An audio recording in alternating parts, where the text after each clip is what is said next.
Thank you all for being here today. We've got a very important topic that we're going to talk about today. And our task is to discuss the workforce of the future. And certainly with the focus on millennials and what we need to do collectively today to attract and retain African Americans in the energy sector. Now, I'm not going to ask you to raise your hands. If you are not from the millennial generation, and I don't mean to offend anyone, but I think it's ironic if we think about the workforce of the future, it will likely not include a significant portion of us here today. So I want you to think about that. Millennials, when we think about what this future workforce is, these are individuals between the ages of 18 and 34 who in 2015 numbered 75.4 million people, surpassing the 74 million baby boomers. Millennials already constitute more than half of the US workforce, and employers, including mine, they're eager to accommodate their habits and their preferences. So I want us all to think about this. They are impatient with traditional business practices, and that's no secret. Many expect to be promoted during their first year on the job, okay? During the 2016 Democratic presidential primary, 80% of voters under 30 voted for Bernie Sanders in the early voting states of Iowa and New Hampshire and Nevada. In 2012, millennials put Barack Obama over the top in a tight race against Republican Mitt Romney. So I was looking at this article by Forbes magazine, and it talked about the tendency that we have in my generation to sort of trash the millennials and to trash the future workforce. But there's a different perspective out there about their value to business and their value in our future workforce, and we should be thinking about that. Today's young job seekers have grown up in a startup mentality. The value of embracing failure doesn't bother them. And that has been etched into their psyche by this entrepreneurial thinking that's happening today. So unlike past generations, they are not necessarily looking for absolute stability. They don't dream of landing a job and staying there. They approach positions with the understanding that they may have to put in 110% to succeed, even with the near certainty that their employer may not be around in 5 years. They communicate differently, and as a result, we grew up learning how to communicate one-on-one. Millennials in our future workforce are actually programmed, and they conceive of communication in a one-to-many paradigm. And if you think about that, that's a huge plus for companies that are spread out globally and interact primarily in a virtual environment. We talked yesterday about technology and the use of it. Millennials expect, and I don't want to call them millennials, I'll just say the future workforce. They expect things to happen instantly. For a lot of us in the room, and I'm not going to offend, information moved pretty slowly. But today, with the pace of news, communication, and responsiveness nearly instant, regardless of their socioeconomic background, that's how the future workforce works. And they don't expect anything else other than instantaneous news, communication, and responsiveness. And they have the necessary tools to get that. So you think about giving a millennial employee a research assignment on your competitors, and you'll get the project back in 24 hours. 20 years ago, the same project might take a month. The future workforce wants to achieve financial stability and achieve social good. And work-life balance is the highest motivation for them. So I'll tell you that when I'm at Chevron and I would get a question about workforce work-life balance, my HR person would say, you need to fix your face when someone asks you about that, because work-life balance wasn't really part of my career necessarily. But that's different for the workforce of the future. Now, they are also the most diverse generation. So they don't just embrace diversity, they actually expect it. And so we need to be thinking about that when we think about the future workforce. Now, while all these things are factual, it's anecdotal, as we know that women and people of color remain underrepresented in the energy sector at all levels of the workforce. And in some instances, the stats have actually gotten worse.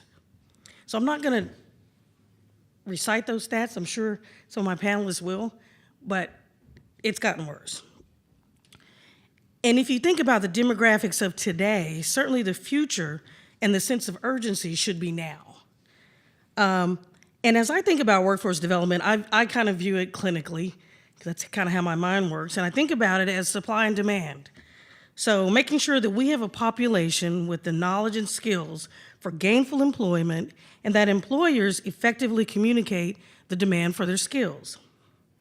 On a more personal level, I think about investment in the needs of our community to thrive, and I don't mean survive, I mean to thrive in an economically sustainable way. And that's how I think about workforce development. Now, good for all of you in here, I am not the expert. So we have some incredible panelists here, very distinguished panel. And I'm going to just introduce them, and then we're not going to ask them for opening comments, because we're going to get right to the questions, because I think that's important. So I have Don Cravens, Senior Vice President for Policy and Vice President, Washington Bureau of the National Urban League. So let's please welcome Don.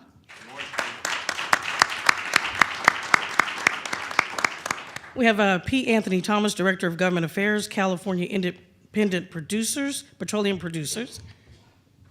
And there's something else there that I'm supposed to add. Oh, Executive Director, California Natural Gas Producers Association. All right, thank you. We have Spencer Overton, President and CEO of the Joint Center for Political and Economic Studies. And last but not least, Russell Frisbee, Partners, Stevenson, Leonard Street.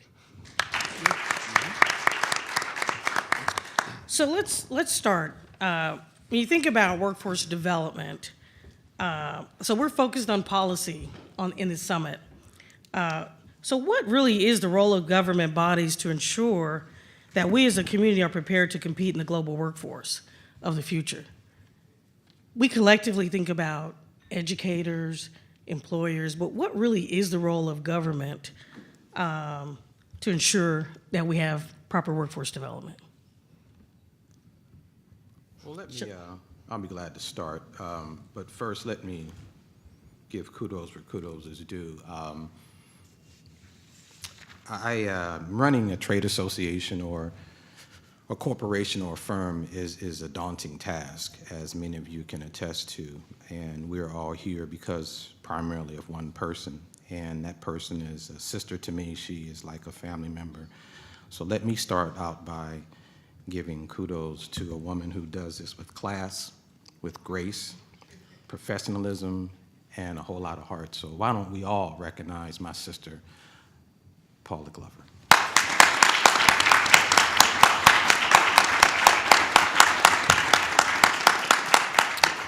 So I'm gonna stop there because I don't want no problems from Brother Glover.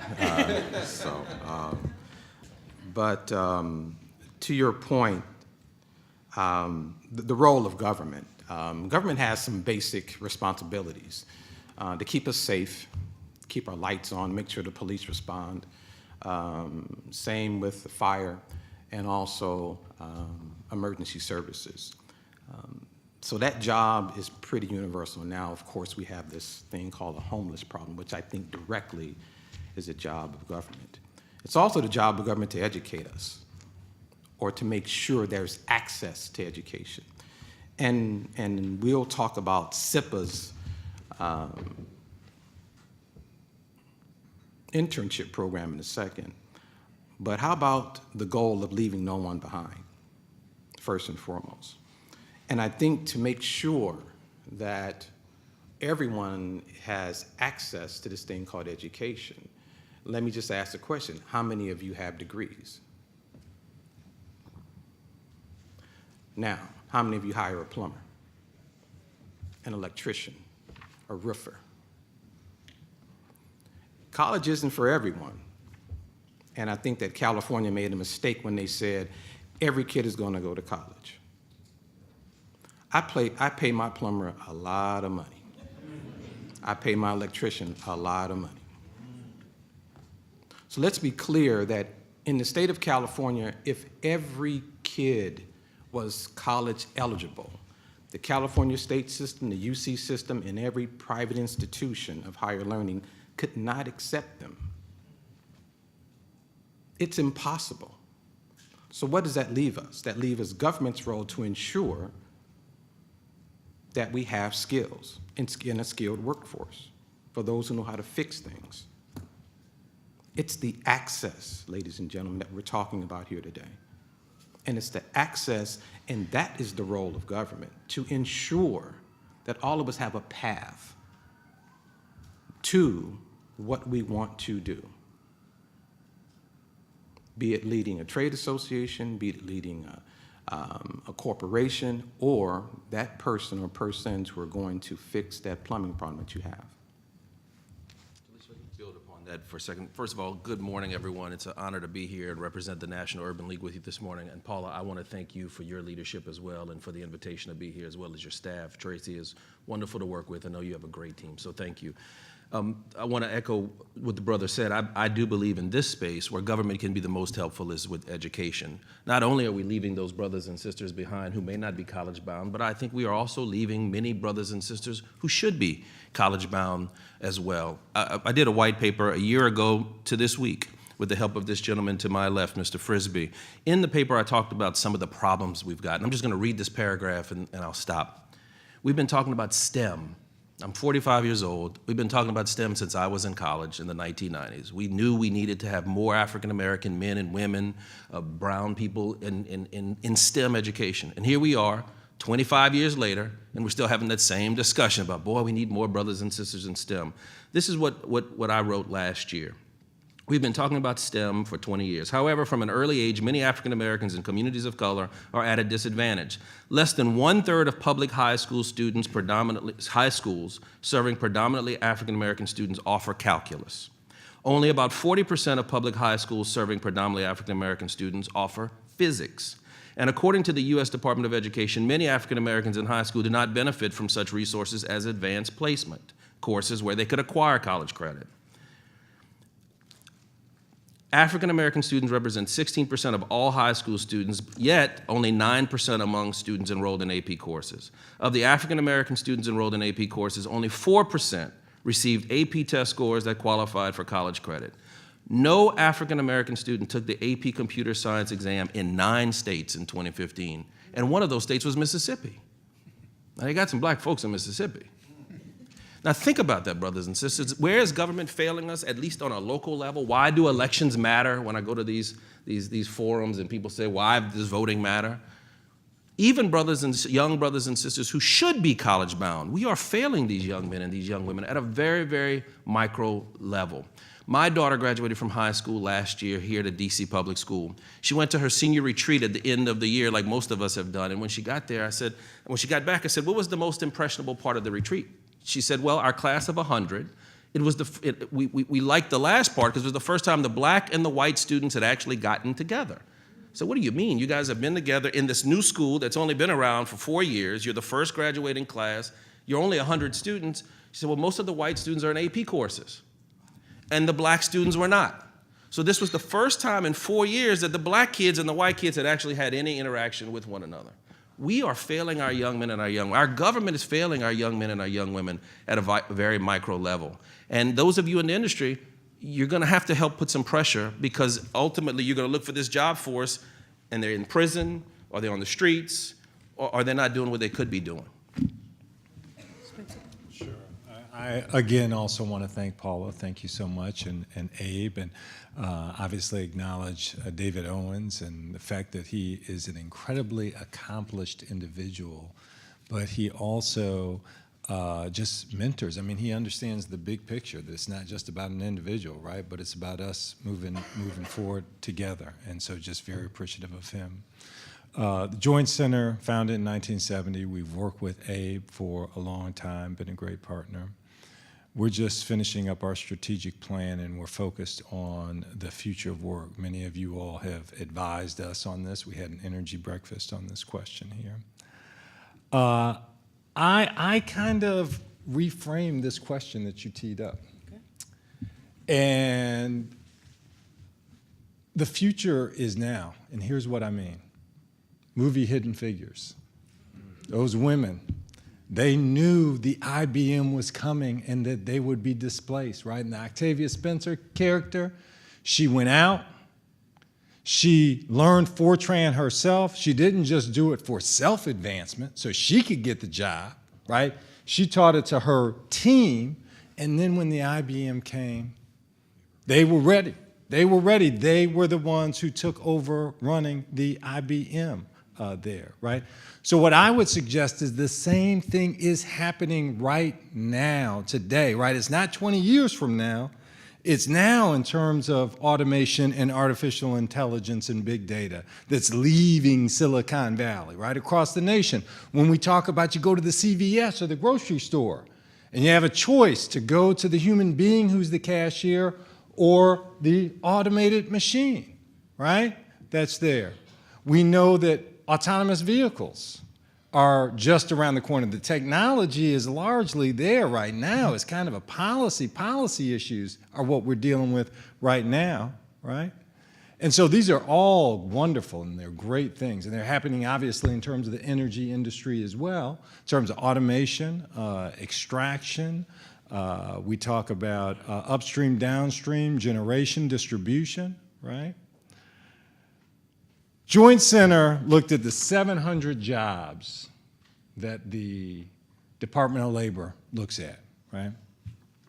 We found that 26% of black workers, 1 out of every 4 black workers, are concentrated in just 20 jobs that are at high risk to automation, right? We're talking about, is relevant to energy, security guards, secretaries, receptionists, industrial truck and tractor operators, accountants and auditors, construction laborers, right? Very highly a subject here, and many others in terms of cashiers, cooks, some other folks. We're happy to be partnering with the National Urban League to look at the top 300 jobs. So those 20 were just the big jobs, right? That's just basically, there are about 18 million black workers in the country. About 4.5 million of them are in those 20 jobs, right? But there are more, right? We're working with the National Urban League to look at the others and do a racial comparison here. I think an important insight here is that. Are lobbyists in those jobs? No, I don't think lobbyists in those. I think some folks are okay. That this changing nature of work, it's not just eliminating jobs. Part of it is eliminating, but there's also the changing nature of work, right? So since June 2015, for example, general retail has lost 50,000 jobs, but e-commerce, like fulfillment centers, have added 160,000 jobs, right? So to a certain extent, this is an opportunity for us. How do we kind of reset? How do we take advantage of new opportunities? You know, are we gonna wait until the whole thing is set? Or are we gonna be proactive here and on the forefront of this? And how can we use this to leapfrog forward like South Korea, like Singapore, like the women in Hidden Figures? So I think that in terms of government, local leaders have an incredibly important role to play here, right?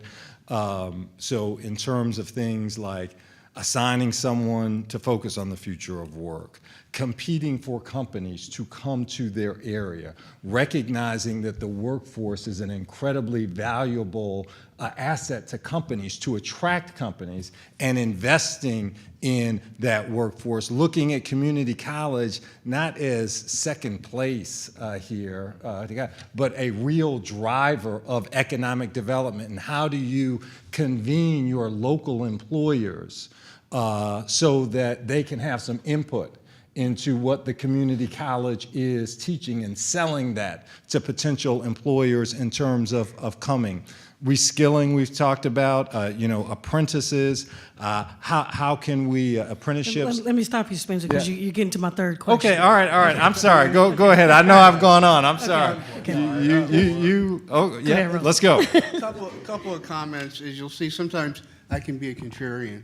About 45 years ago, Sam Yet, who was then an assistant editor of Newsweek, wrote a book, and he actually got fired for writing the book. He was a black fella, and he posited that, and this was 45 years ago, that the government in education was failing black folks in terms of technology, and we were going to go into a new digital world, and unless we began training and doing some of the things that Spencer said, probably on our own, we were going to get left behind.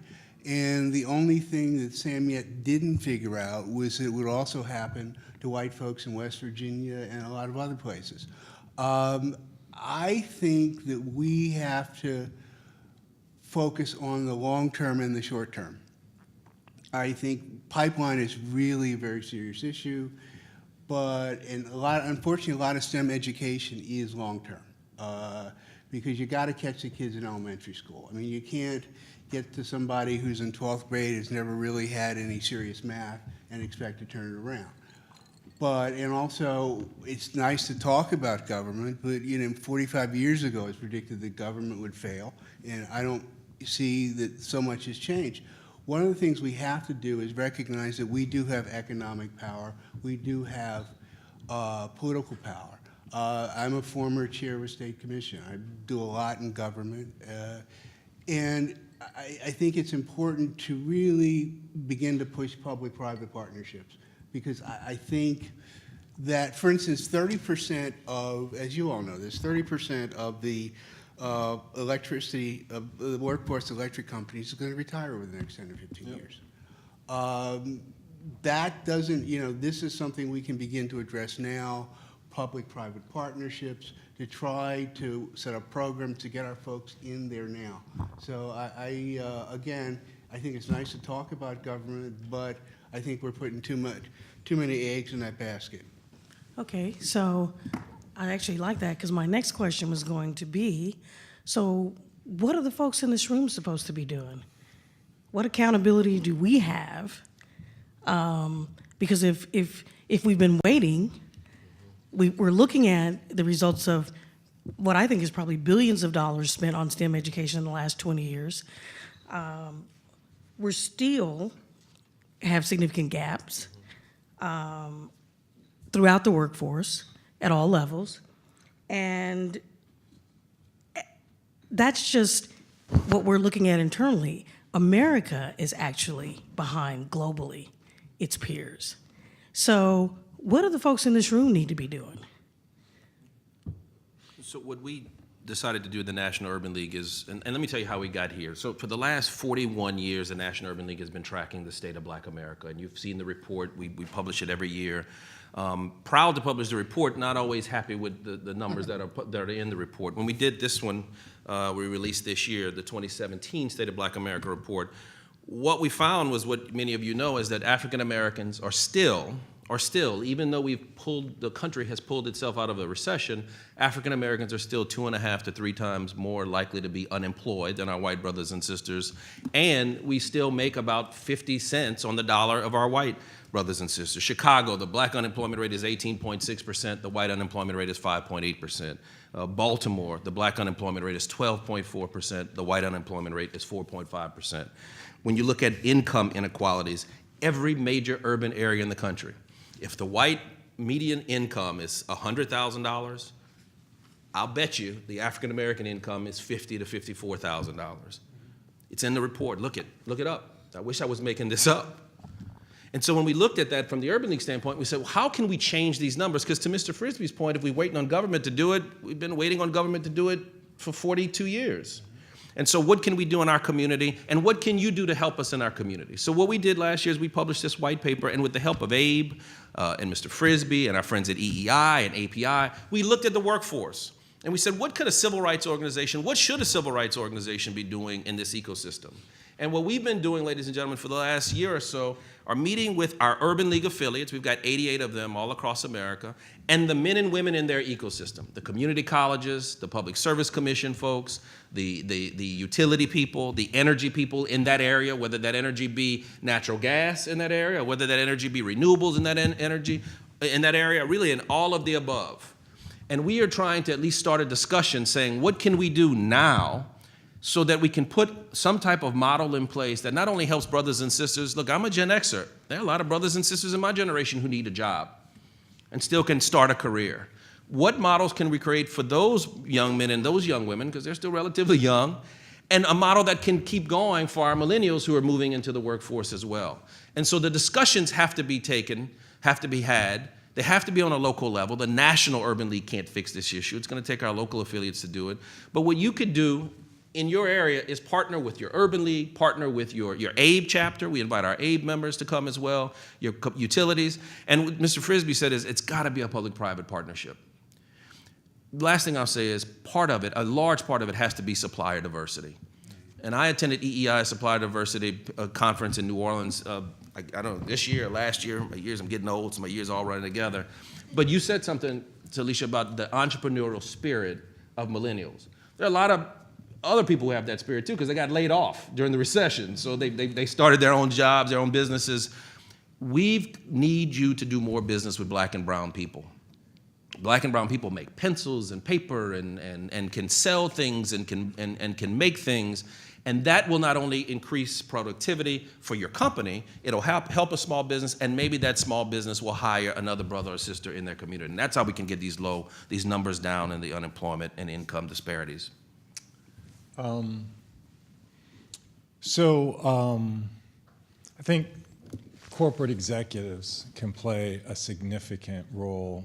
I think we're going to have this big transition in terms of the workforce and technology that's happening in all industries, not just the tech industry. And very honestly, Black folks may lack the political and social capital to make the transition, and offsetting that disadvantage, right, by consciously reaching out to folks through the retraining piece, the transition piece. This is an opportunity, as we heard in terms of the crew shift, right, for a new paradigm, and you all can really help to shape that. I think workers play a big role in terms of focusing on how do I enhance efficiencies for my employer? How do I embrace innovation here and embracing this kind of lifelong learning piece? I mean, we want a real culture in our community of lifelong learning and adaptation to new areas. And then finally, the entrepreneurship piece that Don mentioned is huge. There are a lot of people who are going to be displaced, but something like a 3D printer or a digital construction, that may actually reduce the cost of entry, as opposed to having to hire 30 people and have a payroll. Somebody who knows bricklaying may be able to, with 3 people, right, be a contractor for someone else. So how do we, I'll encourage folks to become entrepreneurial and use technology to basically build businesses? Well, we've heard about the need for public and private partnerships. And, Brother Don had an excellent explanation of that. Brother Spencer talked about corporate executives. Let me tell you about what is happening right now. I represent the California Independent Petroleum Association in the state capital of California. There are 400 companies. There are 170 actual producers. For those of you who are not familiar with it, we go in the ground and get the crude out, which is called upstream. It gets transported, which is called midstream, and it goes to companies like Sister Tolliver's, which is called downstream, and they make into the products that you use today: gasoline, diesel, jet fuel, and so on. So we were having a conversation with a member of the Legislative Black Caucus, Dr. Shirley Weber. If you ever come to California, you have to meet Dr. Shirley Weber. What she asked was a simple question. She says, hey, what are you guys doing, or are you guys doing anything with high school students? So my CEO, Rock Zierman, and I got together, and he says, hey, Anthony, can you do anything with this? And it was just a simple question, can you do anything with this? I said, give me a week. So I wrote an internship program. This is what our internship program does. It's urban-based. It's inner-city-based. It is based on kids of color. And let me tell you who we target. The C students, the 2.0s, the 2.5s, the folks who walk across the stage and then say, what now? What do I do now? I don't have to be on a bell schedule. I don't have to turn in homework. And then before you know it, they're 19, 20, and still bumping around. So what do we do exactly? So we're talking, and keep in mind the backdrop of this, folks, is public-private partnerships and executives making the call, making the investment. So we went and partnered with the school district. Boy, it's rough to do business with those folks. The bureaucracy there, it makes government look like Little League. But we did. What we do is we assemble, we target a school, we assemble through the counselors, through the administration. So we get about this many students, and it's a self-process of elimination. In a setting like this, we explain the industry, explain what the job is going to do, talk about the dollars, we talk about the future of it. And then from there, we say, go see Ms. Tolliver if you're still interested. Self-elimination. Those who go see Ms. Tolliver now, guess what? Now they go on a tour of an oil field. And we talk about the industry, and we talk about the dollars, and we talk about the future. And then we say, are you interested? If you're interested, go see Ms. Tolliver. Process of self-elimination. Those who are interested, now they go through the application process. We require an essay. We ask a few questions on that essay. They have a choice. They are required to have a recommendation from a teacher, or pastor, whomever, someone in the community. We take a look at them. The participating companies take a look at the actual application, and we interview everyone. Everyone. The students rank the companies rank the students. And we let them know what are the responsibilities of them. Their colleagues are going to colleges and universities. Their colleagues are going into the military. Their colleagues are going to some type of a workforce. Not necessarily this one. The oil industry in the state of California pays an average of $85,000 a year. We're higher than Hollywood. We're higher than the utilities. We're higher than the developers. So we're here to stay. If we don't get written out of the script in legislation, but that's a whole nother story. I was going to say that. Two quick observations. If I could finish, Brother Brisby. So what happens after that? They come in, they're interviewed, and they're ranked, and then they're selected. Now, what do we pay for? Everything. The bus ticket to Bakersfield, we pay for the living conditions in the dorms. I personally check them into that dorm. They get a $150 food cart before their first check. They get boots. They get picked up every day. There is no excuse not to succeed.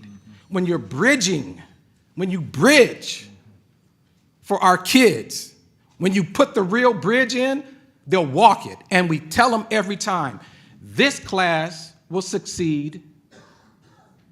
The next class will succeed if you succeed. If you get caught stealing or smoking weed or doing something stupid, you ruin it for everyone. This is our third year of this. Our third year. We've just moved it into the LAUSD. This is happening. This is real time. This is not a pie in the sky thing. This is not a wish list. This is happening today. I have to get back on the plane in a few minutes to go back to go talk to the doggone students about this program that we're going to have. So, and I'm going to get to you in just a second. So what I hear from that is deliberate intent, right? Mm-hmm. So collectively, what are we going to make happen? Because we can wait on policy, we can wait on programs, we can wait on a lot of things, but what is that deliberate intent? And then the question is, how far do you have to go to make it happen, right? Because what you're describing, it is a lot of hand-holding. That the benefit is certainly worth it. Look, we want to get them before the activists get them. Right. Because the NRDC is out there. The Sierra Club is out there. Center for Biological Diversity is out there. We're talking about the next generation of leadership, the next generation of our workforce. You got to get them early as you can. So their graduating seniors, they have to be 18 years of age, and they have to have a driver's license.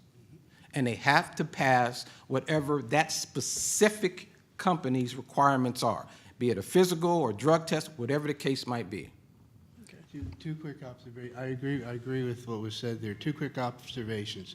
First of all, in terms of, we can do a couple of things. First of all, we've got to ask, look at our companies and ask, okay, who's on the board, who's in the C-suite? I know when I was on the board of a utility, I said, well, you know what African-American lawyers are you using? All of a sudden we start hiring.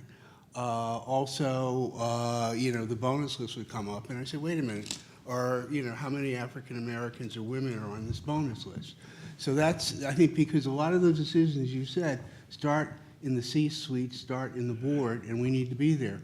Secondly, as Brother Craven's reminded me, one of the reasons things work in California, things work in Maryland is a lot, I don't know about the independent power producers or whatever, but for your utilities, they've all entered into a memorandum of understanding with the Public Service Commission. They have to report every year what they're doing in terms of vendors, in terms of employment, et cetera. So, and also they don't want to show up before the diverse public service commissions with non-diverse people. So again, those are questions we can ask. We can also ask your public service commission, what are you doing? Do you have you imposed an MOU? If not, why not? Okay, so I do want to transition. Okay, just a transition, And actually, I do want to make sure we have room for questions. So will somebody tell me when we have 15 minutes left? Is it about that time? Okay. To Brother Frisbee's point, what is the will of your company or your industry? You don't have to duplicate the SIPA model, but you can take a scaled down version of it. Start with one. Start with one. And it's not paying for anything. It's an investment. Those are the words that folks who we deal with on a day-to-day basis understand. They understand the word return on investment. They understand the word value. We're investing in our future. You'd rather them on a payroll than a county roll.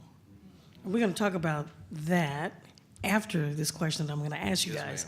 Yes, ma'am. Because, you know, yesterday we talked a lot about technology.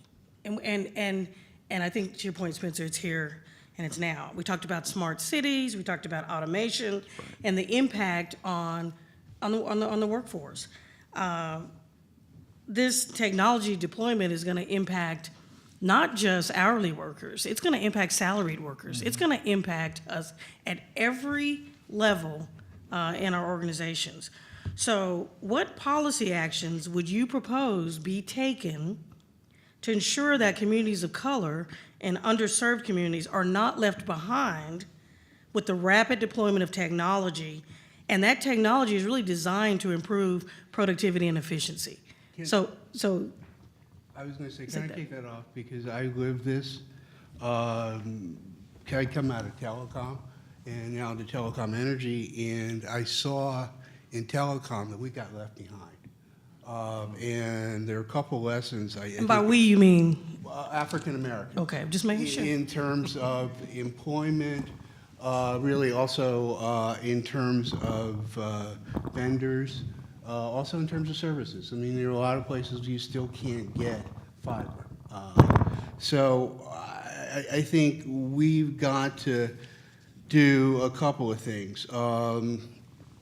First of all, we have to make sure, use our economic power, local power, to make sure that we get the services. Because smart cities, there's no reason that our cities can't be smart, but we've got to push that. Secondly, we've got to recognize that in telecom what happened is the early adopters got subsidized. Unfortunately, we weren't the early adopters, and we paid the subsidies. So we've got to look at rates and prices to make sure that they're fair, and we're not paying for services we're not getting. The third thing is that I used to represent the CLECs, the Competitive Local Exchange Companies, and we tried, but we could not. It took scale to provide the services. And my members just did not have the scale to provide ubiquitous services. So we had to open up, the markets had to open up, because if you're going to get services to everybody, they really need to be done by the incumbent. So you've got to make sure that the prices are right and everybody can get into the market if you want everybody to get service. Anyone else? 3 suggestions. Diversity, we talked about diversity. Diversity has to be written in your company policy. It can't just be an ideal in your company. It has to be something that the CEO of the company takes seriously and that he or she wants to know the numbers and see the numbers. Or, as Mr. Frisbee mentioned, it needs to be an MOU with a government entity so that when that entity has a hearing or says, let's see your numbers, even if the numbers aren't great, we have to see the numbers. Otherwise, there's no benchmark. The second thing is ownership and entrepreneurship. We talked about that. I think that got to be a policy, supplier diversity, as we move forward. And then last but not least, as we have these discussions about energy in our communities, we should be honest.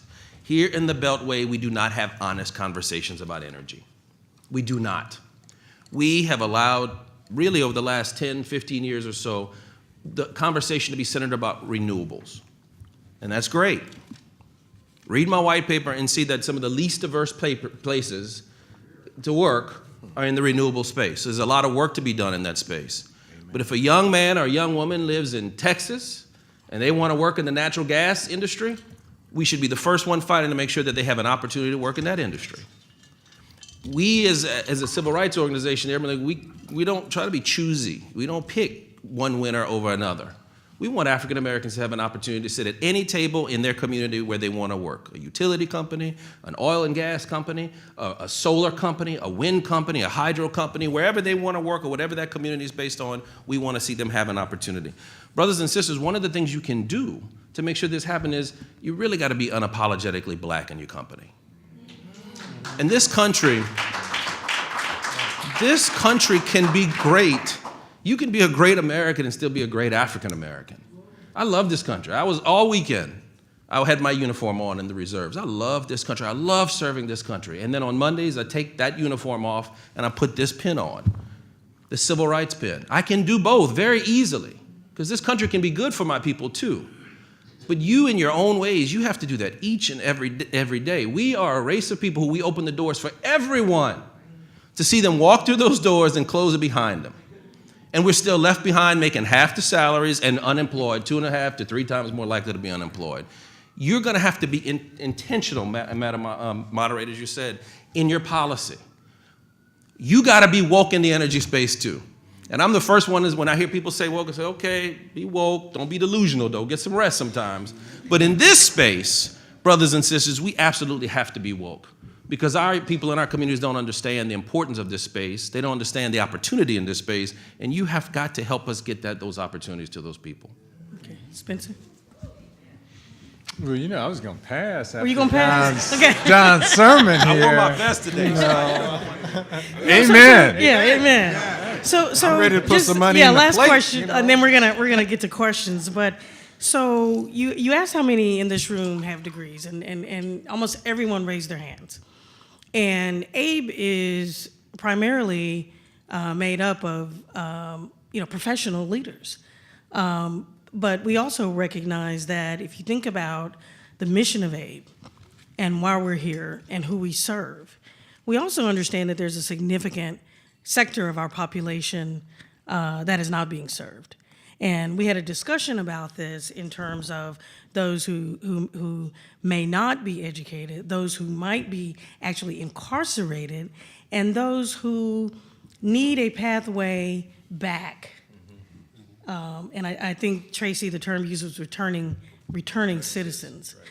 And so I think, we get a little uncomfortable when we talk about these things, and we get it. But if you think about the demographics of the future, if you think about the available jobs that are going to be out there, that not only are in professional ranks, but are also throughout the entire value chain, as we call it, there's room.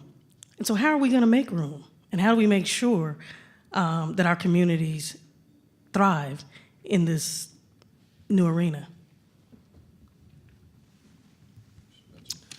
So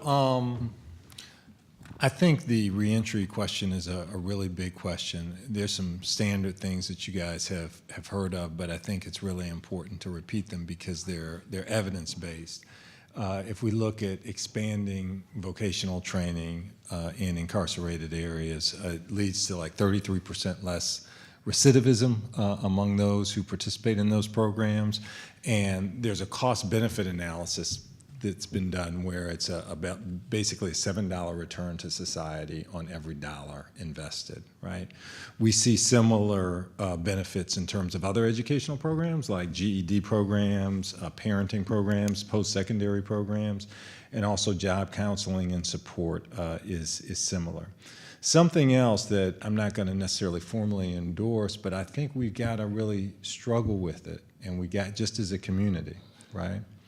Which is there's something on the federal level called federal prison industries, and then on the state level, right? And this is basically where you work for some small salary, and the numbers really show that there's lower recidivism in many of these programs. As a result, people, when they leave a year later, they're 14% more likely to be employed. And so I know we feel uncomfortable with like the notion of the Louisiana, Attica chain gang kind of thing, and it's very uncomfortable, and we don't want to go there at all. But I do think that we've got to think about that work piece while folks are incarcerated, and so that folks are prepared when they get out to work. And is there a policy issue that can address that particular focus? On reentry? Yeah. I think the policy has to be on small business. The government could do more to help foster small business. I believe the solution for this, brothers and sisters, is it's not simple, but I think it's easy to figure out. If there were more African-American owned small businesses, the trend is you hire people you know. You hire people you go to church with. You hire people from your community. You hire people that you see in the supermarket. You hire people whose mama you might know, or whose auntie you might know, right? And you may be giving someone a second chance if you know something about their family. And so if there were more minority-owned small businesses in communities like Washington, D.C., where maybe a young man who's in their 40s, who had gotten caught up in the crack epidemic that swept my generation. It's going to be interesting to see how we deal with it when the opioid generation wants a second chance. We'll get to that at some point. But that young man may need a second chance. Maybe if the small business owner is someone who goes to church with that boy, or his mama, or his auntie, or with him, or knows his background and knows he made a mistake but needs a second chance, maybe that small business may be more likely to hire that young man or that young woman than a bigger business may be. Give him a second chance. Give her a second chance. Look at our communities. Our small businesses are still very, very hard to come by. We got barbershops. We got a few funeral homes hanging on. Very few African-American banks hanging on. I always tell my white friends when they come to Washington, I wish I could take you to an African-American owned top-notch steakhouse in 2017. We've had a black president, but we still don't own many supermarkets. I wish I could go shopping, or as we say in Louisiana, make groceries at a black-owned grocery store. Other communities do that. Jewish people shop with Jewish people, right? I mean, white people shop in their communities and those stores are owned, but very few of the businesses in our communities are owned by people who look like us. Something is wrong with that. And I know we can't go into all the factors, but something is wrong with that. We need more businesses like Okay, that. Spencer, and then I'm gonna have to ask, we're gonna have to I'm about to stop talking. get to questions. No, this is critical issue for us, and it's real, and we have to be sure that we're if you think about the demographics in the future, we're going to be a larger percentage of the total. We got to make sure that we're thriving in that environment. So, Spencer? Yeah, I just want to say that in terms of the types of businesses, you talked about policies, incubators, accelerators. How do we encourage startups that have real scaling opportunities? So some of the businesses you talked about are very important, they're a backbone, but how do we get some businesses that will scale, can serve various markets all over the country?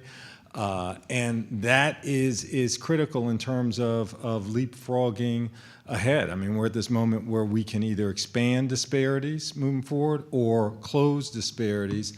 We see, and I know some people are sensitive about this, Elon Musk, Tesla, right? He's, greater market value now than GM, right? Amazon, right? Passing by Walmart. Singapore, South Korea, I mentioned them before, in just a generation, they are, world leaders. They're not just developing nations anymore. How can we do the same in Baltimore, in Gary, in Detroit, in Memphis, in Oakland, right? That's our big question. How can we?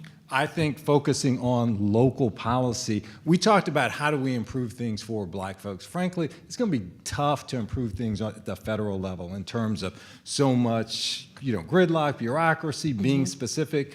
To the extent we have informed folks who are on the local level, making some good policy, attracting economic development, increasing the performance of their workforce and the skills in terms of their workforce, I think that local government, unfortunately as a result of residential segregation, is the best way to target our efforts in terms of improving black folks' lives. Okay, so we're going to open it up for questions. I'm going to ask you to actually ask questions. Not to make statements, not to provide commentary. We'll have that on a break. But I'm going to ask you, please, to ask questions. And we're going to start with Madam Chair. Thank you, Talisa. I'm trying to avoid equatement. And so my question really is directed to Don and Anthony. My day job has been for the last 20 years working in the clean energy space. And I want to ask you about your comments with respect to renewables and NRDC and the Sierra Club. This is a workforce of the future. Talisa has mentioned that millennials are the focus. I could not stay seated. I need some clarity around what you see as the opportunity related to renewables, collaborations with the environmental community, because this is where millennials want to work. So I'm happy to clarify my statement. I see renewables the same way I see any potential workforce for African Americans. I want there to be policies to make sure that African Americans are getting the opportunity to work in those industries, and that the diversity issues that I'm seeing in the renewable space, I'm seeing in all industries. The numbers are there. The industry could do better, like telecom and banking and all other industries. The Urban League has a responsibility to hold industries to the fire. You need to hire African American workers to do it. And we're 12% of the US workforce. That's the benchmark I use. And you can look at the numbers in my paper. In many sectors of the renewable space, the solar space is the one that I look at, those numbers aren't even close to 12%. They're not the same as the oil and gas industries. That's not to be a knock on them. That's hey, we can do better. What can the Urban League do to work with the renewables to do it? All I was saying about the renewable space in the Beltway is politically, it's fun and great to talk about the future. And renewables is the way of the future, and the Urban League is excited about that. All I'm saying is, in the here and now, though, there's some other opportunities that we should be looking at, the energies that exist today, and I just want to make sure we're not missing on those opportunities that exist today as well. So I don't want to have a discussion about just the future, and then we never talk about the things that exist today. So it wasn't to poo-poo on the renewables. It's just to say, one, we're going to treat them the same way we treat everyone, and I don't want the discussion to be lost on the future and we don't talk about the present. I agree with Pastor. Let me be clear, Madam Chair, that the industries can coexist. They can coexist and they should. But my point is that when I lobby in the legislature, when I look across and I look at the NRDCs and I look at the Sierra Clubs and the Center for Biological Diversity, I don't see no diversity. I see none. That's on them. I've brought you the program of what this industry is doing. There are no black CEOs in the California Independent Petroleum Association. There's one woman. There's one woman. But the will to do this and the reality of a changing demographics is upon my members. And I have to give them credit. Look, we are tied to the price of crude worldwide. So when it's 40 bucks a barrel and 50 bucks a barrel, my guys aren't making any money. This is an investment.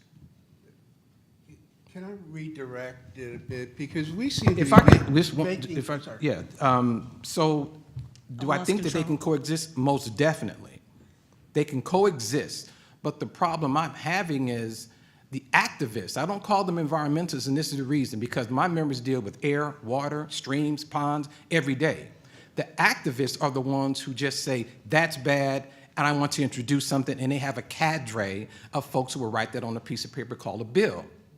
So my point is this: take that argument to them, because I don't see us on that side. I just happen to be the only one in the state capitol who looks like me, who lobbies in the oil and gas industry. So from that perspective, I'm Jackie Robinson, but from the other perspective, we are still way far behind from playing ball. Can I just redirect it, Madam Chair? Because Very I quickly, think we're 'cause making an artificial distinction here, because the reality is that most renewables, whether it's solar or wind, are provided by utilities. It's utility scale that actually provides it. And I don't think to paint utilities as somehow anti-environmental or is just wrong. Okay. Okay.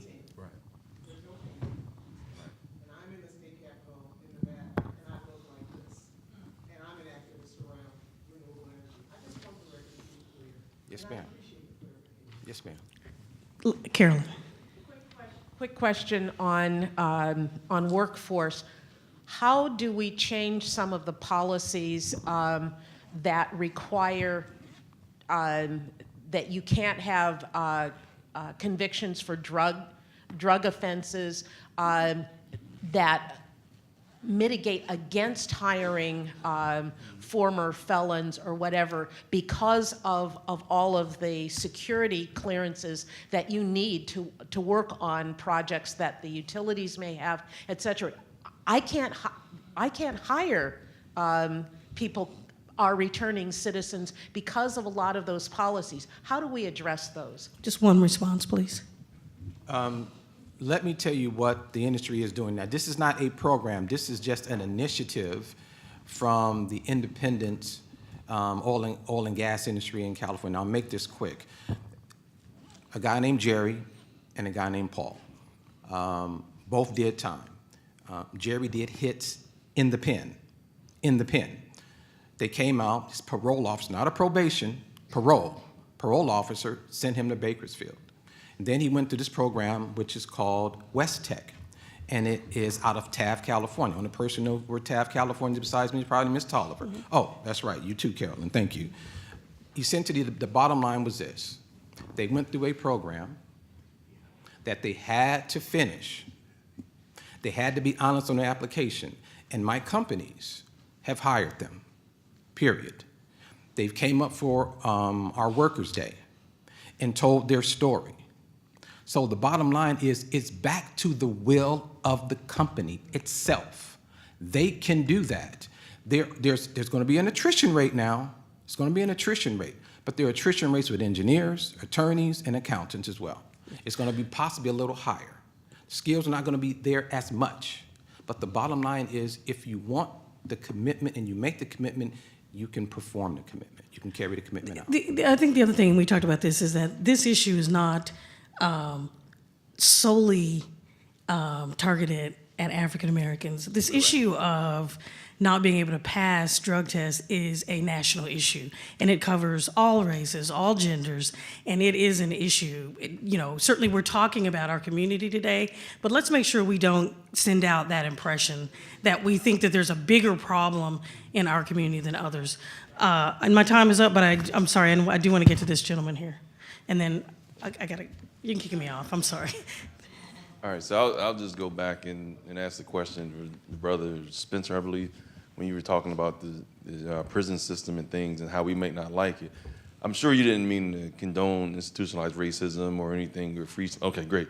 So the other part is, how do we as an organization advocate on behalf of the underserved, underrepresented, undereducated, and any other unders that disproportionately impacts people that look like us, being biased for us? So before we continue to allow everyone else into our space, no one has the history that we have. We know all the barriers set up against us. What can we do to formulate an agenda that is unapologetically biased for us without being apologetic to others who have helped keep us in these situations to a certain point? Black people, period. Right. If we can't have that conversation here. We got the question. Yeah. Did you want to ask the one and then we can respond to both? I'm sorry, sir, you have a question? The only question I'm going to try to get this is incredible, and especially this one. How can this be perpetuated in every chapter, recorded, and a movement be generated and be done now and not in the future with the Urban League participating in a collaborative force? And how can it be done absolutely right now, right now? Okay. Right Now, the right now question, I'm going to have Paula answer. The other question, if you could just be very brief, because I'll I'm be very not only have I gotten the brief. time up, Right. I've gotten the I'll be brief. time up. Yeah. So one, I do think that geographic focus, your local mayor or whatever who's around and a significant black population, supporting them in terms of this workforce and these other issues, right? And then also really supporting organizations like AABE and the National Urban League, right? Like, it's not about a great president or a great individual. Like, these institutions, that's what's so amazing in terms of David, right? These institutions, that's what carries us forward. So I think that those are two ways to be very targeted in terms of impact here and effective. And then I'm going to let Paula come up and answer that last question. Would you please give my panelists a round of applause?